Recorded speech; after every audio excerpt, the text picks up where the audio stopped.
We're joined by Massachusetts Democratic Governor Maura Healey. She's praised Harvard in the story we've been covering, saying that they're standing against the Trump administration's brazen attempt to bully schools and weaponize DOJ under the false pretext of civil rights. Thank you for joining me. What is important about what Harvard is doing?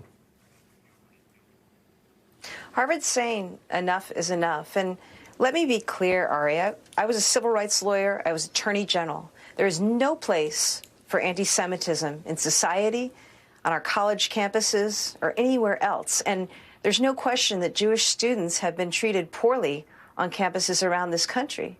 It's also the case that colleges need to do more. And in fact, Harvard has done more, and they've said that there is more work for them to do, and they're doing that.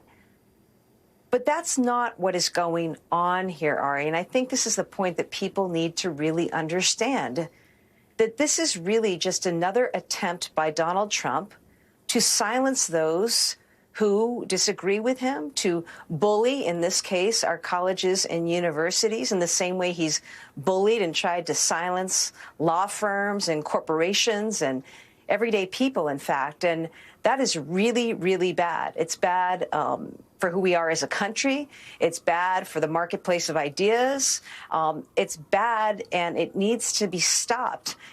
Today, for example, I was out visiting one of the great universities here, our medical school here at University of Massachusetts. And last week I was at a Harvard teaching hospital. And these are places, Ari, that rely on that federal funding for their scientists and their researchers. They're using that funding to cure cancer, to cure Alzheimer's, to come up with life-saving measures. And I think people need to understand the economic impact of all of this, and also what it means for everyday lives of Americans around this country and, frankly, around the world. Yeah, you mentioned that, and there's so many layers to it, because first there's the anti-free speech crackdown, the abuse of government power. What I mentioned was very anti-conservative, sort of big government, in your classroom and in independent and private institutions. Second, people think a lot of things when they think Harvard, right? It might be a bit of a Rorschach test for some. But boy, are they behind a lot of life-saving research. They write in the statement, which I think you were partially alluding to, new frontiers beckon with life-changing advances based on their research, treatments for Alzheimer's, Parkinson's, diabetes, breakthroughs in AI. For the government, that's referring to the Trump administration, to retreat from these partnerships risks not only the health and well-being of millions, but economic security and vitality of our nation, from the Harvard-Garber statement there. And it's really true that the administration doesn't care, and I guess doesn't pretend to care about that fallout, because they want to make a point about going after what they see as political opponents. Yeah, I couldn't agree more. And what people need to understand, this is bigger than Harvard. I mean, Harvard is a wonderful institution, has contributed so many things when you think about advancements in health, advancements in science, all the support it provides on everything from cybersecurity to our defense industry, right? It's also the case that there are a lot of colleges and universities around the country who are doing this, who are also having their funding cut.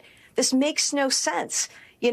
I am about America first. I want to put this country first. But I can tell you right now, Ari, because of what he's done to Harvard, because of what Trump is doing to other universities, China is recruiting all of our scientists and researchers away. He's giving away intellectual assets, okay? He's taking away the people who are doing the research right now and are on the brink of discoveries to cure cancer and to end disease, to do things that will change the world in positive ways as we know it.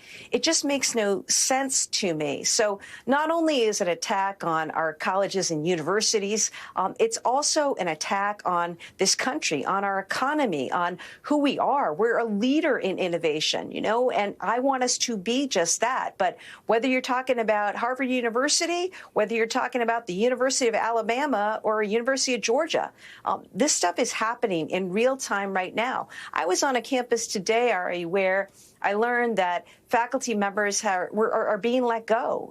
They've had to cancel, rescind offers for students who are engaged in postdoc and scientific research and study programs because this funding is going away. And, it just kills me knowing the consequences of this. So, look, it's an abuse of power. It smacks of the authoritarian regimes of past when you talk about silencing law firms, companies, colleges, and universities, when you talk about disappearing people from our streets, including foreign students here on work visas.